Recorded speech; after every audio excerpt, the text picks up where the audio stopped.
Hello जी, नमस्कार। आज से हम नई नई बीमारियों के बारे में पढ़ेंगे, लेकिन ऐसे बोरिंग तरीके से नहीं। मैं आपको हर एक बीमारी को एक कहानी की तरह समझाऊंगी। क्यों होता है, कैसे होता है, बिल्कुल एक डॉक्टर और पेशेंट के बातचीत जिसमें हो उस तरीके से समझाऊंगी, जिससे आप हर एक बीमारी को अच्छे से समझ पाओगे। और अगर आपसे कोई टीचर या कोई भी पूछता है तो आप अच्छे तरीके से उसे बता पाओगे। तो आज का हमारा टॉपिक है मलेरिया क्यों होती है। तो चलो आगे बढ़ते हैं। और अभी तक जो मेरे चैनल पे नया है सब्सक्राइब कर ले। चलिए आगे बढ़ते हैं। रात के 2 बजे अचानक राहुल को तेज ठंड लगी, पूरा शरीर कांप रहा था। उसकी माँ घबराई, इतनी गर्मी में ये ठंड क्यों लग रही है। कुछ ही देर में ठंड से तेज बुखार आ गया और राहुल को पसीना होने लगा।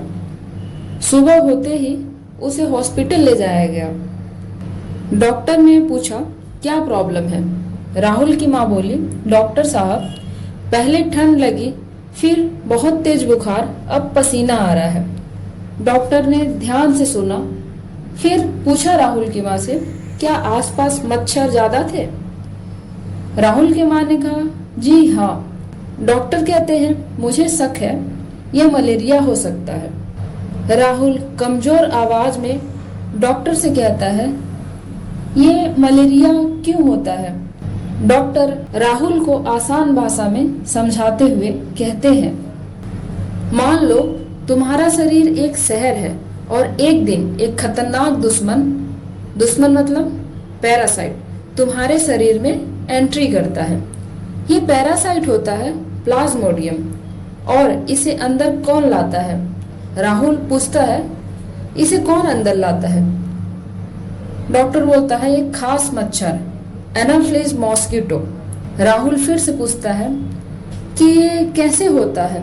तो डॉक्टर बताता है कि पहले मच्छर काटता है, पैरासाइट जो होता है वो खून में जाता है, खून से पहले लिवर में छुपता है, फिर ब्लड सेल्स में घुस जाता है, ब्लड सेल्स मतलब आरबीसी में घुस जाता है, और फिर ये आरबीसी को तोड़ना शुरू करता है।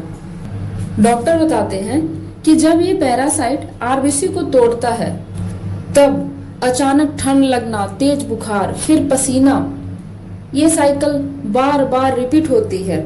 राहुल, ओह, इसलिए मुझे बार बार ऐसा लग रहा था। डॉक्टर बोलते हैं, कंफर्म करने के लिए हम ब्लड टेस्ट करेंगे और अगर मलेरिया है तो ट्रीटमेंट दिया जाता है। डॉक्टर राहुल को समझाते हुए बोलते हैं कि सबसे इम्पोर्टेंट है राहुल कि मच्छर से बचो, मॉस्किटो नेट लगाओ, पानी जमा मत होने दो, फुल स्लीप पहनो। कुछ दिन बाद राहुल ठीक हो गया और राहुल डॉक्टर के पास आया और बोलता है, थैंक यू डॉक्टर, अब समझ आ गया छोटा सा मच्छर भी कितना खतरनाक हो सकता है। हर बुखार साधारण नहीं होता। शरीर के संकेत को इग्नोर मत करो। अगर आपको ये कहानी समझ आई हो तो कमेंट में लिखो स्टे सेफ और इस वीडियो को शेयर करो, क्योंकि नॉलेज ही सबसे बड़ी प्रोटेक्शन है।